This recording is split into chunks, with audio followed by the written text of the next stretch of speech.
Everyone, and welcome to what is likely to be a very poorly edited, complete mess of a video. I'm literally going to be pausing it and restarting in various places, but I had a few people contacting me recently asking about making spoons and sort of best way to go about that. So I thought I'd give a bit of a quick guide and overview as to sort of how I go about it and sort of what's in play, how to also cut things safely and cut things efficiently for anyone who wants to give it a go. So you can see my exceptional camera stand. So a clamp and a clamp on a bit of wood, it's perfect. So yeah, that's what I'll be using. It's going to be looking down at a bit of wood and hopefully I'll be able to talk you through things, but you'll see my hands in the way the whole time. So have some fun with it. Right, hopefully this video won't be too much of my crotch, but here are some spoons, just examples, just a few little ones I've been doing recently as a bit of fun. A couple of more sort of normal ones, not finished yet, much more modern style, but yeah, nice and satisfying. And when you start having fun, you can really mess around and make silly things as well. So that's the sort of stuff which we're looking to try and get done. I'll talk you through the tools you need. Right, so it's actually a very basic setup.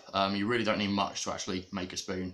So you really have three main tools and then a couple of things which help. First thing you're going to need, or at least to make life a lot easier, spare your hands from a lot of carving, is an axe. Something which you can comfortably hold in one hand and sort of work around with, that you can move around on the handle as well for a bit of work is absolutely fine. There are specialist carving axes out there. I am getting one. This one isn't. This was about 20 quid off Amazon, but actually works quite nicely for it. So quite easy to get. I can easily let people know what tools I'm using if anyone wants to look. But an axe is going to be a basic thing for splitting your wood down and doing your rough shaping. You can use a mallet as well to help out with moving the axe there. Just say I wouldn't normally advocate using a mallet on an axe, but if you're not splitting big bits of wood, it's fine. I'll show you that in a moment. Next you're going to need is a carving knife, or a knife which you trust for doing it. Essentially you want something sharp and you want something what gets known as a Scandinavian grind largely. So, see if I can show this nicely to the camera, probably not. It's got two bevels to it, basically flat bevel on either side, holds a very sharp edge and very good for sort of pushing between wood. And then the last thing you're going to need is a hook knife, or crook knife, or spoon knife. They go by loads of different names, which is used for carving out the bowl of the spoon. So these ones I've got here are nice handmade Swedish ones. I started out with the ones I'll recommend to anybody, made by Mora. So you can see very similar style of knife. I had the double-sided hook knife as my first one. Not necessary. I've only ever really used the left side of it, being left-handed. So yeah, don't even worry about getting double-sided one. It won't do much for you.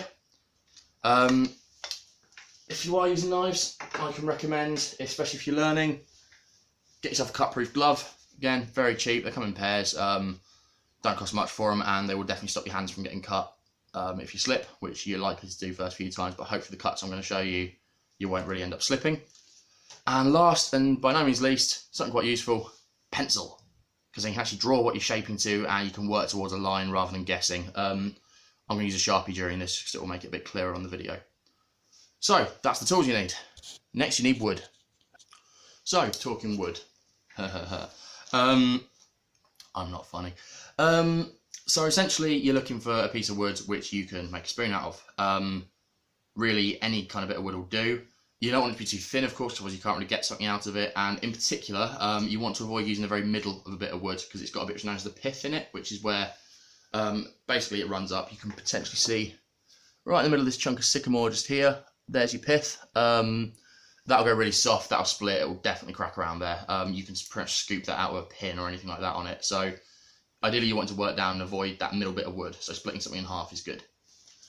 Also, you try to look for something without too many knots largely. So you can see on this bit, it's got a fair few. You see the lumpy bumpy bits. I'd still be happy to use that. They're not going to be too bad. I mean, one of the spoons I was showing you there, one of the work in progress, was carved out a bit of apple like this.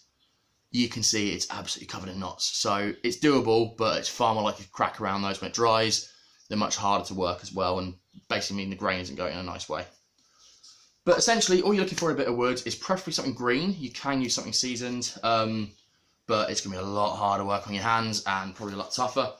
I'm going to use a block of walnut today. A lot of whittling to get this down to a spoon. But no, I'm going to use this bit of walnut, which has been down for a little while, so it's not perfectly green, but it's still got a good bit of moisture in it. I can feel that just by touching it, and that's been down a few months. So next we have to get on to splitting it. So it's a much bigger bit of wood than you might have seen Then you might be using, most of the bits you find at Wickhurst from Coppicing are quite thin. They're nice things to do it with.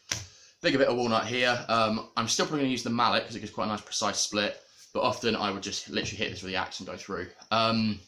So I'm going to start off, I want this in pieces which I can actually make spoons out of. So right where you got this pith in the middle, you can see this soft bit, hopefully by my finger. I'm going to place the axe over that because I split it around there. So I'm going to lay the axe flat across the top, pretty much over that pith, lining up across it. You want to go straight down through that wood grain. So I'm going to use the mallet. That's got my cut going. You can see the axe is embedding in. So I can either finish it with the axe and just swing it down, but I'm going to mallet it a bit more just because why not?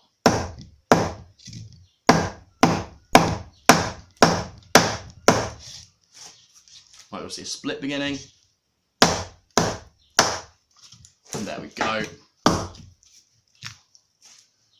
we go. And you can also see the bit of walnut I'm using is what gets nice spalted. It has had a fungal bit running through the middle, which I will be cutting out. But that's not too much of an issue for what you're doing. So then you're going to pick your bit of wood. I'm going to choose a bit of this. It's still far too big. I'm just going to split it down a lot more. Let's go for, yeah, this side looks quite nice. I will end up using all of it. So once again, I'm going to go for roughly that middle section so I can split it into quarters. Split again, lovely. And a piece this size will be absolutely fine for what you want to work down to start with. You can take it smaller if you want to, entirely dependent on what you want to do. I'm going to just quickly strip the bark off this and then kind of shape it into a size which I like, and I'll take it from there. Right, so that's the bark stripped off. That's quite a useful thing because it gives you a bit of better look at the bit of wood you're using. So you can see where this has gone hollow at the middle. It wasn't a very healthy tree when it came down, but making it into a spoon will be absolutely fine. As it dries out, nothing will really survive on that. You can also sometimes see some of the features a bit better once you've got the bark off. So you might see there's quite a bump on the side here, and if you look on the end, there's now a very obvious knot on this side. So that's a bit I probably want to take off to avoid. Now I do really like where this wood's discoloured here and here, so I'm probably going to end up using that. So I'm going to basically take it down on either side. I'm also going to remove this pith bit on the back. So I'm going to do that using the axe and the mallet.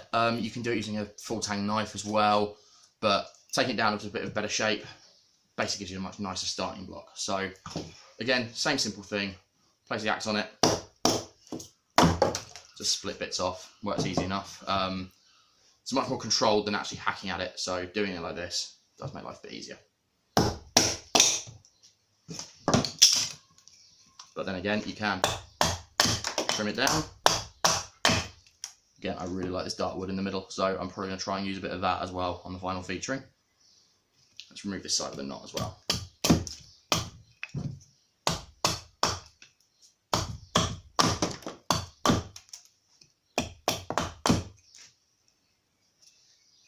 Cool, looking a lot better.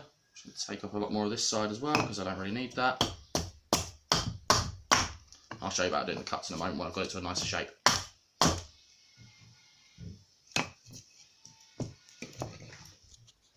So by no means do you have to, it's quite nice to get a bit of wood roughly square to sort of doing bits of work on. I'm most of the way through that. Thought I'd show you, this one could be a bit annoying because my knot runs out here and over there.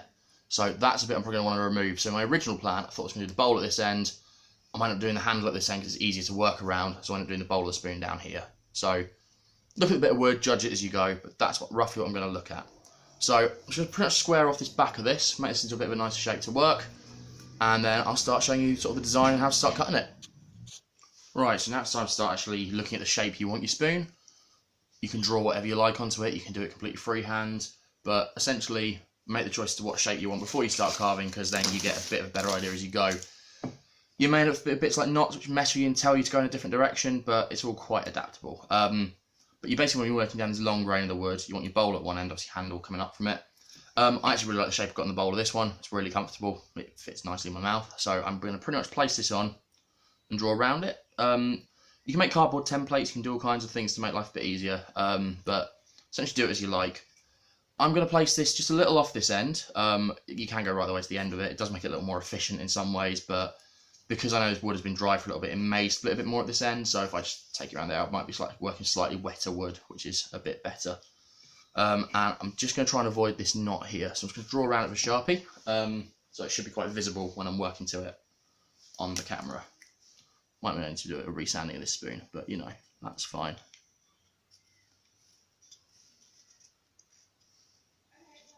Don't have to be too precise, just to give yourself a rough shape you like. And there you go, you can see that on there. That's roughly what I'm looking for as a spoon. So I've got more length than I need, I've got various bits I don't need, but it's really time to start shaping it down. So if you're not very confident with an axe, you can do it all with a knife, but it's going to take you a lot longer. So definitely using an axe is the way to go. And I will tend to do bits of the handle first and work my way towards the bowl, just so I've got a bit to grip and work it that way. So essentially, best way to use the axe for doing it, and I'll try and keep this facing towards you, which is going to be interesting for me watching it, but you can basically lean your body over it. What I tend to like to do is basically lean a bit of wood at an angle, and the axe is pretty much always coming straight down onto it, because then you can cut quite safely and the axe should bite quite nicely. So just down this bottom end here.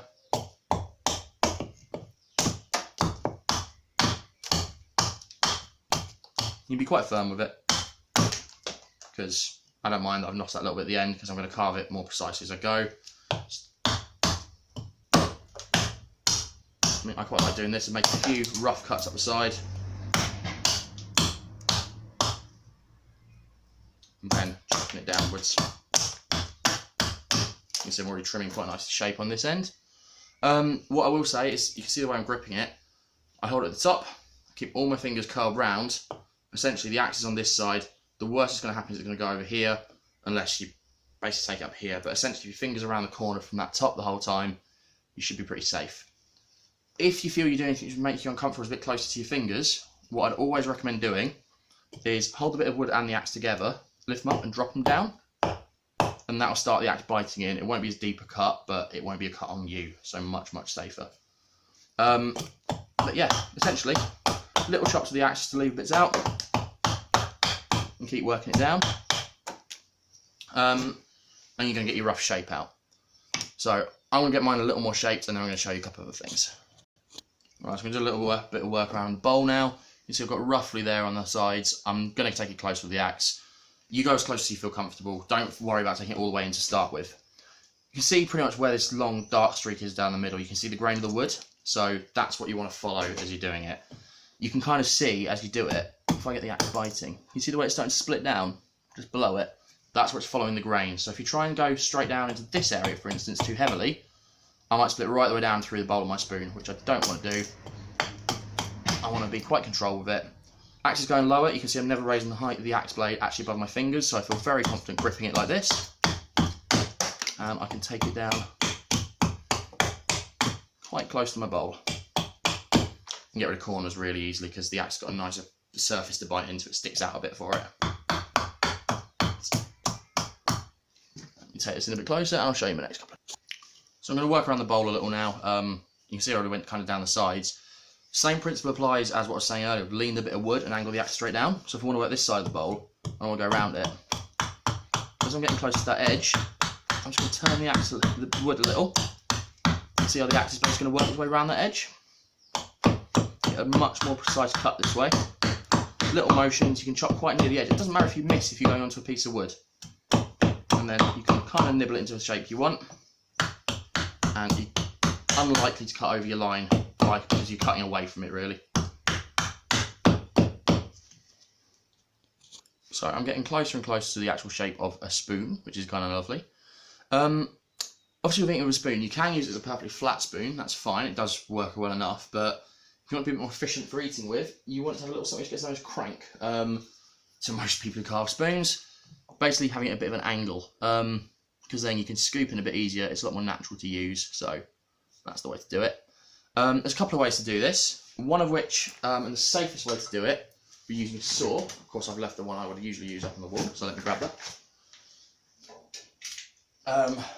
A lot of us got these for use at Wicker, simple sort of gardening saws, simple pruning ones. What I will do, and this is the safest way to do it, so I'll do it in this time, but I do it with the axe quite often now, is just at the base of where you have your spoon, the bowl of the spoon where it meets the handle, you can make a nice little saw cut across. Don't have to go too deep, but just enough to basically bite a bit of the way in. And this is where keeping a Sharpie on hand is going to be very useful.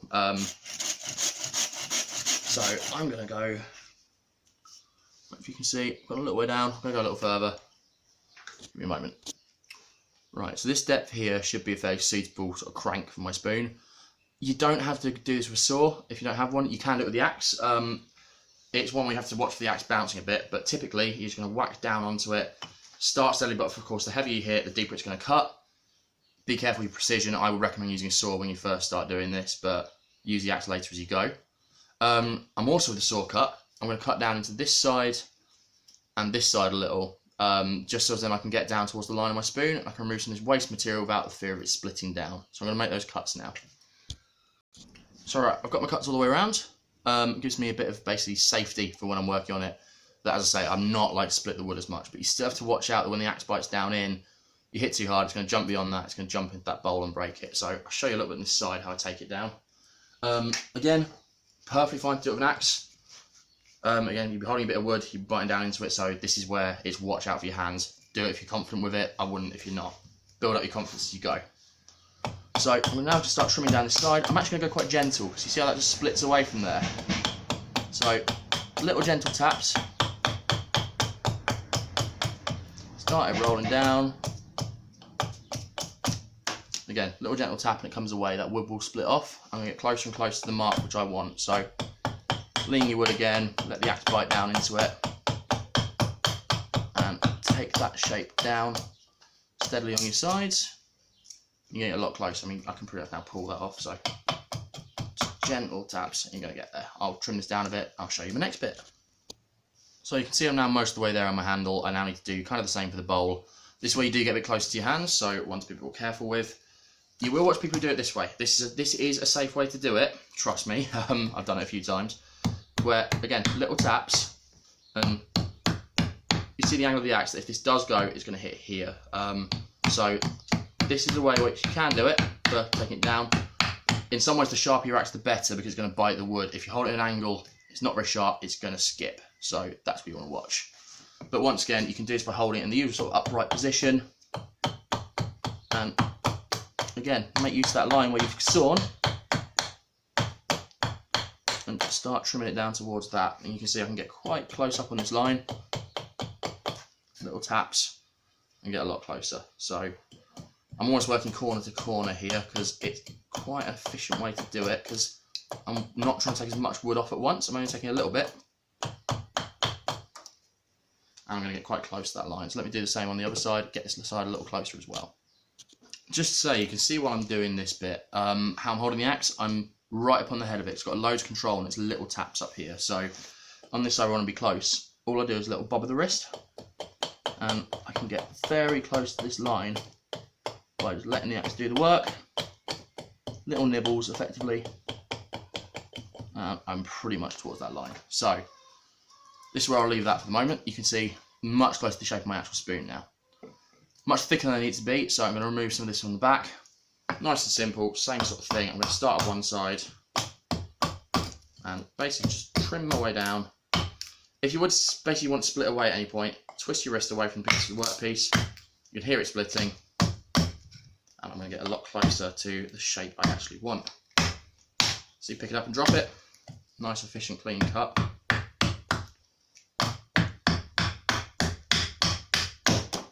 You can get quite rough with it. You chopping out bits of wood, it's fine. If it breaks, hopefully you've got more wood around. It's all practice when you first start.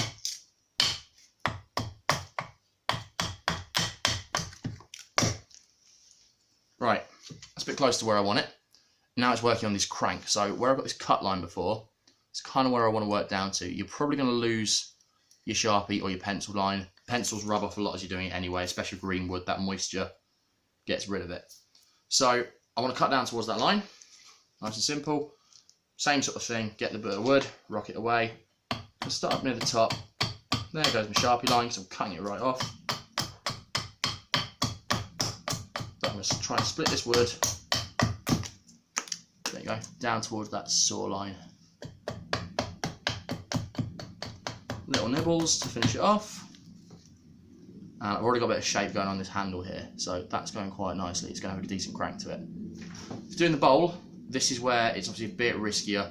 I'd say if you're just beginning, you can do it with just a knife. But the way in which I tend to do it, apologies, it's not very visible from there, is place a bit of wood over the side with the axe down below and your hand braced on top. Little nibbling cuts again to just start splitting that front face off. And with where my axe is, if I move this out of the way, that axe misses, it's hitting the stump. My hand is all the way over here. You probably do want something solid to carve on. I mean, any bit of wood will do, but you want it to be fairly stable while you're doing it. So, little downward chops, because then I'm not, again, if I miss, I'm hitting that stump and not me. I'd really rather not hit me. It'd be quite embarrassing to do that in the midst of this video. I'm going to turn it over. Fortunately, I'm losing a good bit of this nice bit on the front, but never mind, it's going to be a decent spoon anyway. That knot threw me off. Flip it over and do the same on the other side.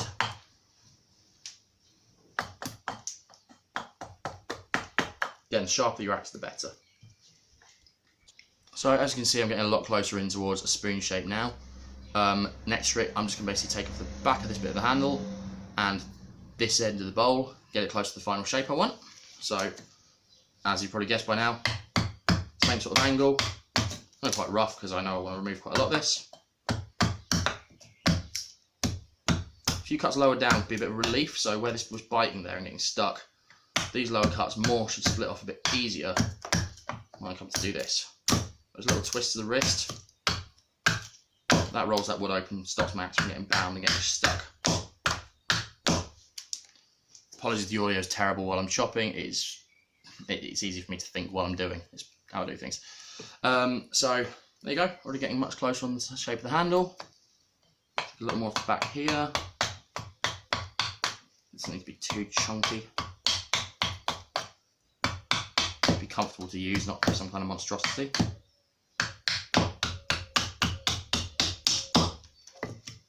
I tend to do quite a thin end on mine. I'll refine that as I go. Let's do the bowl. Just steadily lean it down as I go. I get a bit of a curve going on this.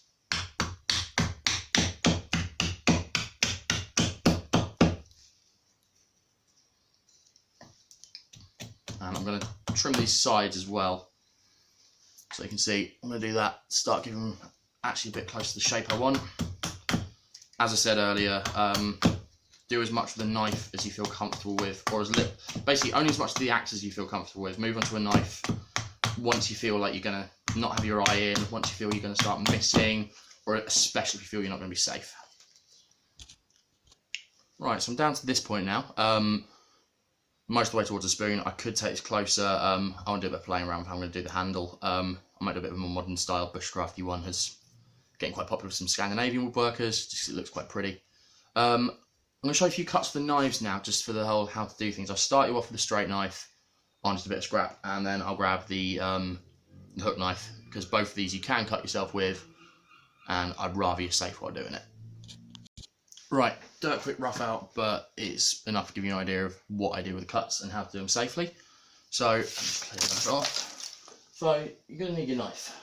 You've got your two kinds of knife, your straight knife and your crook knife. So there's all kinds of carving knives. A lot of you probably have the sort of the more basic Mora, the bushcraft knife. You can use that for most of the carving, but a shorter, sharper blade, thinner one is better for carving. So, you're carving a few bits, and it's really good to pay attention to the grain of the wood, because this basically dictates what your knife can do. So, I don't know how clear this is going to be, but the grain on this wood, you can see, is running roughly along this direction. So, if I were to try and cut this way, because the way I've angled this, I've got the end of some grain here. So, if I try and cut this way, my knife is going to bite into it. So, it's going to be much, much easier for me to cut that way. Now, when you watch a lot of people try and whittle, they're going to grip the knife in a hammer fist, and they're going to kind of hack away at this and that, and you're going to launch bits off. It's going to work quite quick, but you're not going to be very controlled.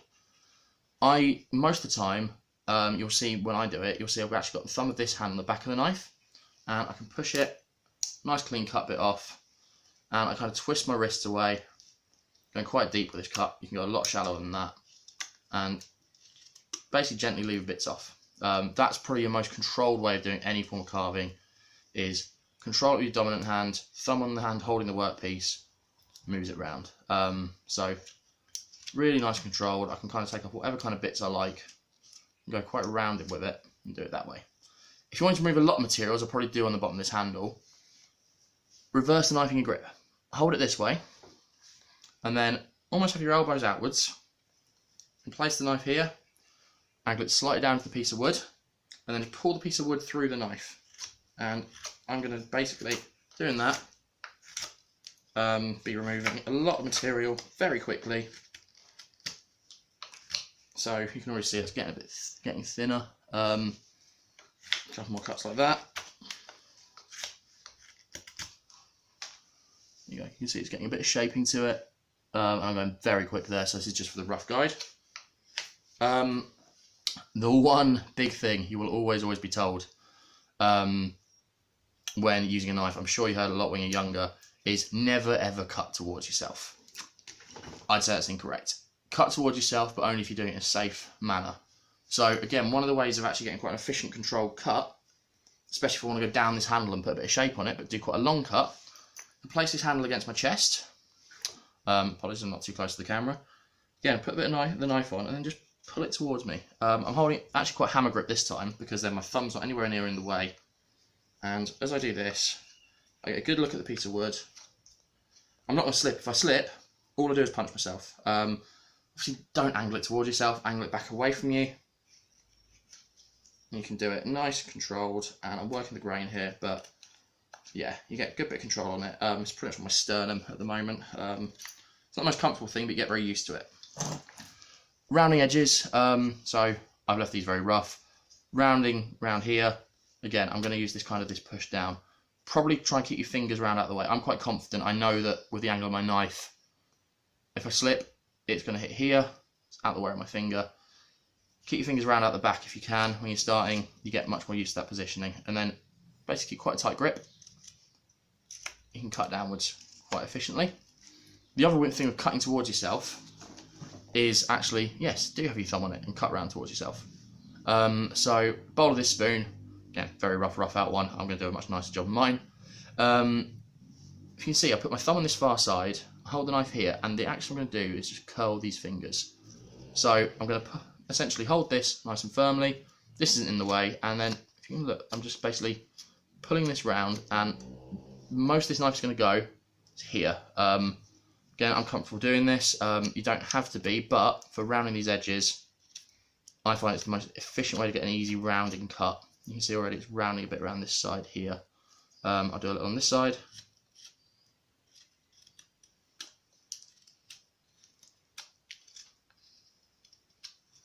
See, it's rounding off. So those are your basic cuts with the straight knife.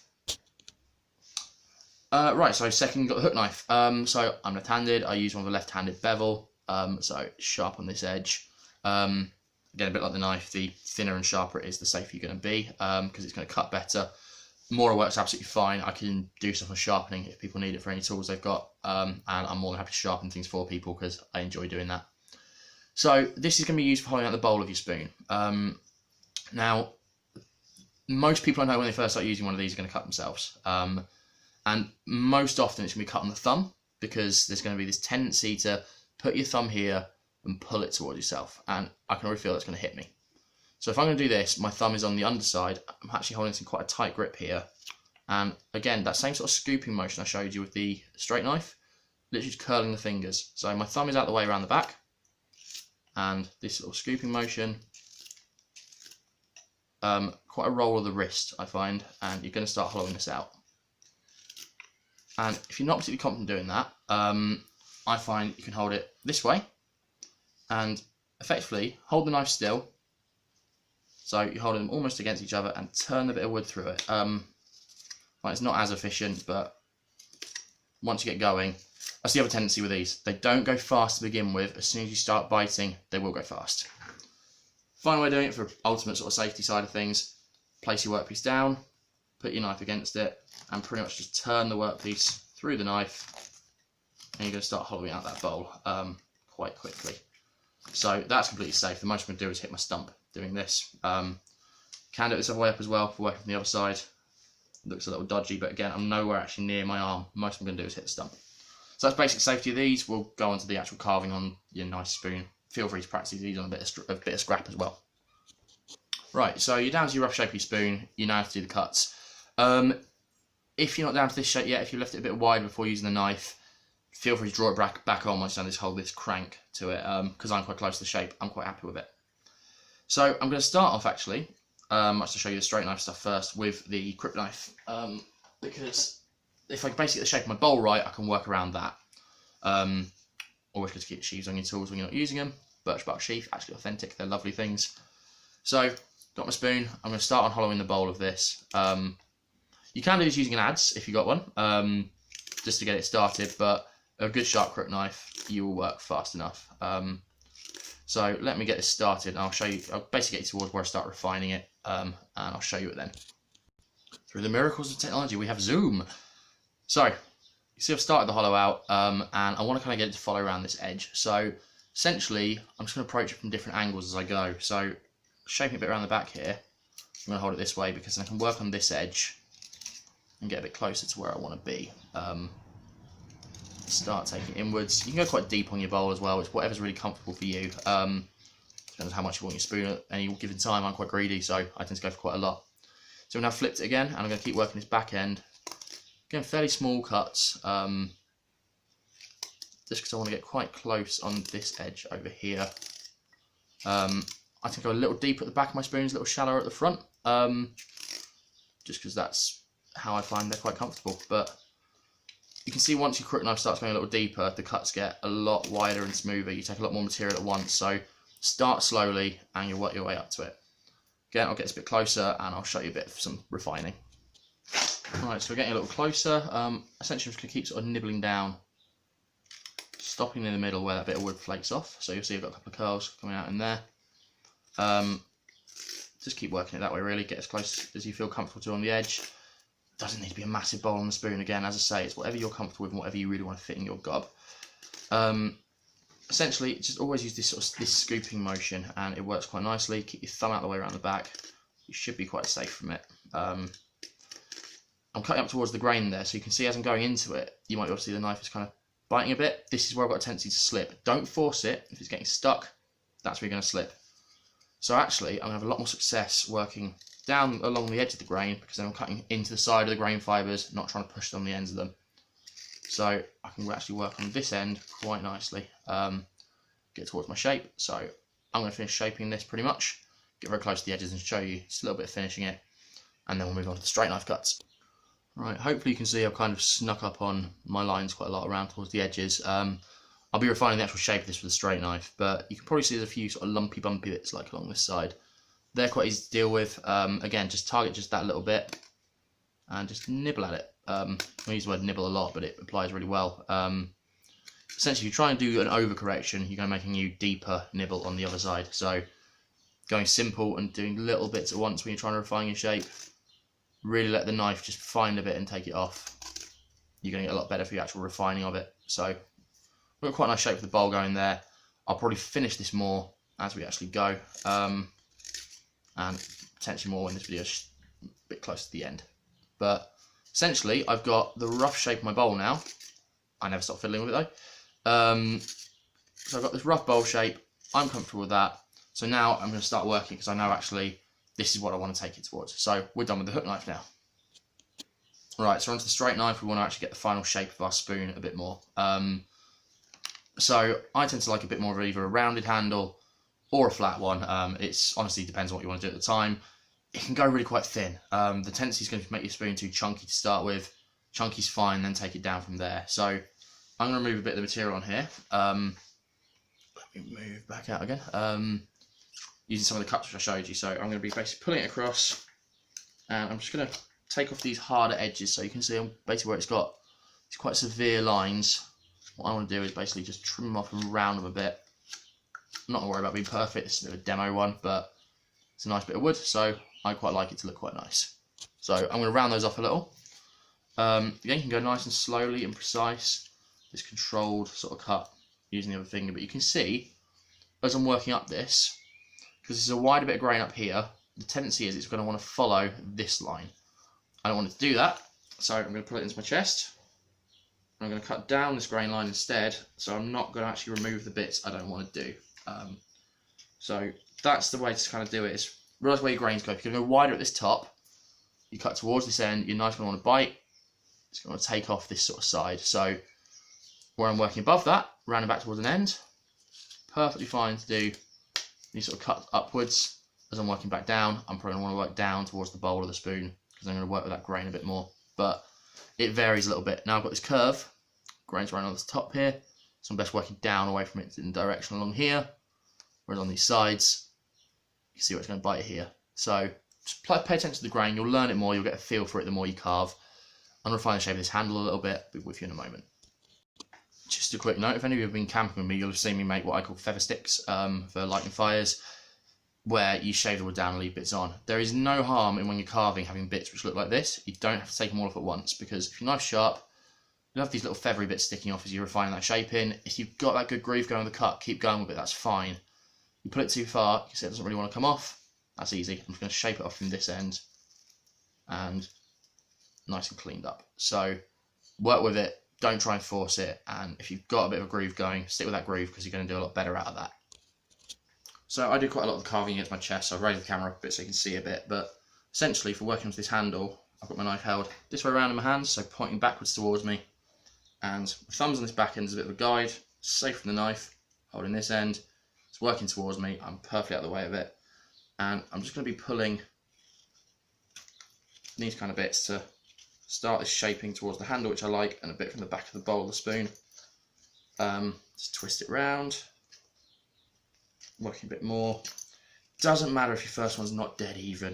You know what, mine still rarely are. I'm still very much an amateur at this, so play around, see what you like. But I'm getting around a handle here, which I quite like. It's what I'm kind of experimenting with at the moment. So I'm going to keep working on this. It's already dragging on quite nicely, so I'm just going to work the shape a bit more. And then I will show you a bit more on the work on the bowl. So I quite like this to increase the crank a bit more, so I'm going to do this bit with a knife. I'm cutting down towards in the bowl here. I'm not going to do too much stuff because I'm going to work back from the bowl as well, because again, paying attention to the grain, if I work straight along this bit here, I might end up splitting off this whole front of my spoon. So I'll work it this way a bit, I'll turn it round, and then I'm going to remove those bits with the knife, and you can see a bit close to this actual shape that I want in here. I'm probably going to play a bit of the shape of the bowl as I do it. So I'm getting there, handle's rounding out. I'm going nice and steady because I'm playing a bit of shape at the moment, but go for whatever you like as you're doing it. Dead straight is no problem at all. Right, I've just realised how long this video is dragging on, so I might as well get onto the bowl. That handle's getting actually towards quite a comfortable shape and one which I quite like. I'll probably take it a little bit thinner when I finish it off. But so I've got these few feathery bits here. Let me just cut those off. Neaten up so I can get in towards the bowl. And it's very similar to working on the handle, to be honest. It's kind of just working back down.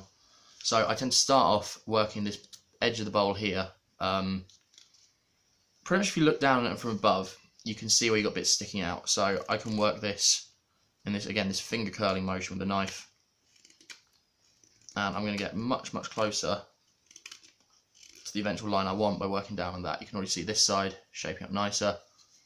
Do similar on this side. It's a little harder, obviously, on your opposite hand, but you can get a feel for it. Just round it off from the back. You can get this kind of feel going. So I'm already getting a bit of a nicer spoon shape. You can do very much similar working all the way around the bowl. So I'm going to go fairly close up to where my line was with that crook knife by, again, this roundwards motion, this pulling it. And I'm not going at all towards my thumb. I'm not pulling it that way. I'm pulling it roundwards, so I'll go past it.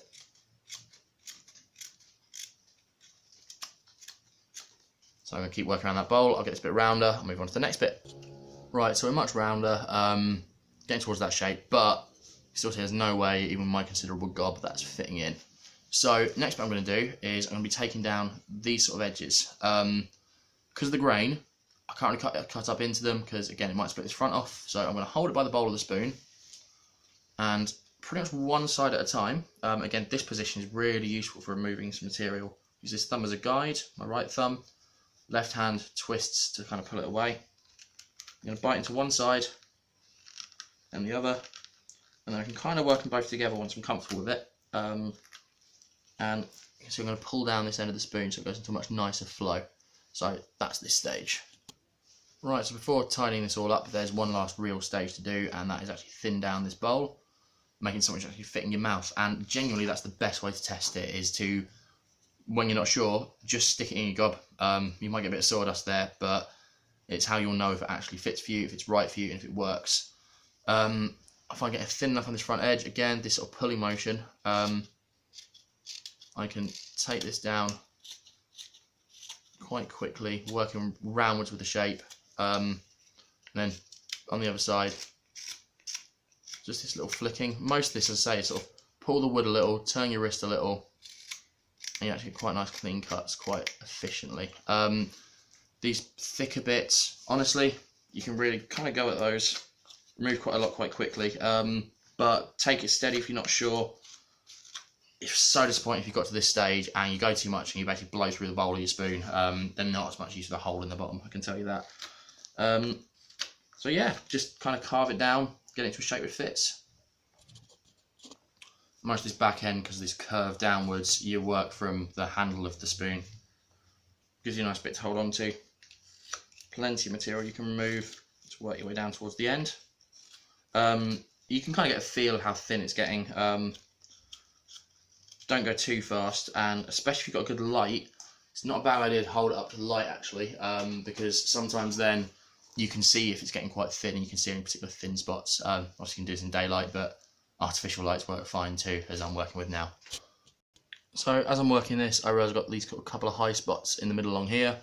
Easy to correct now, so I don't really want those, so similar sort of thing. I'm just going to carve them down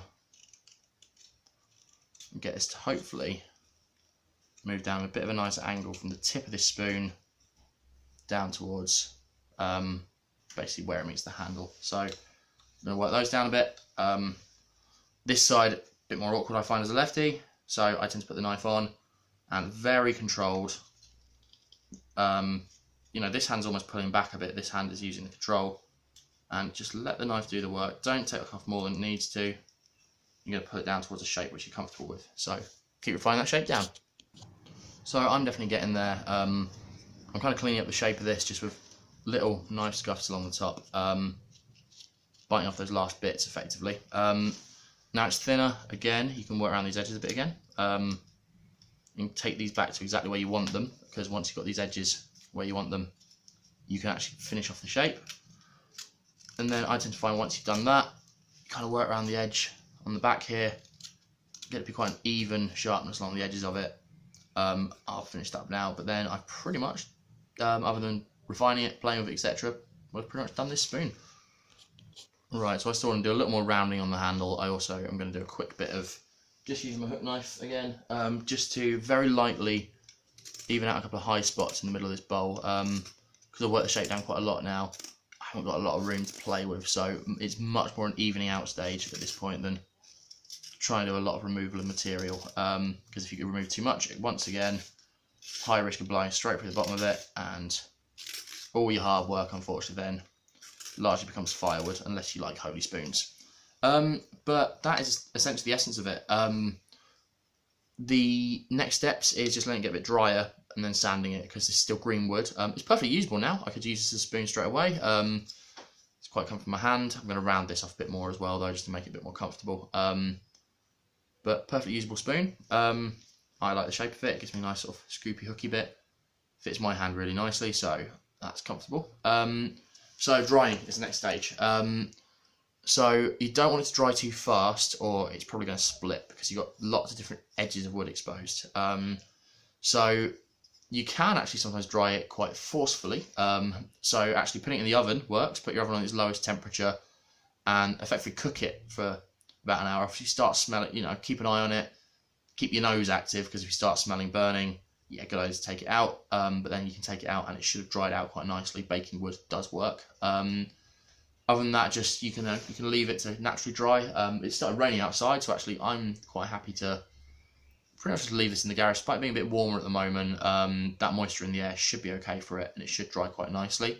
If you're unsure about it drying, or you're going to come back to work on it another day, you can always put it in water, soak it in water overnight, or just wrap it up in a plastic bag or some kind of lining paper, and let it sort of slowly dry that way, because it traps that moisture around it.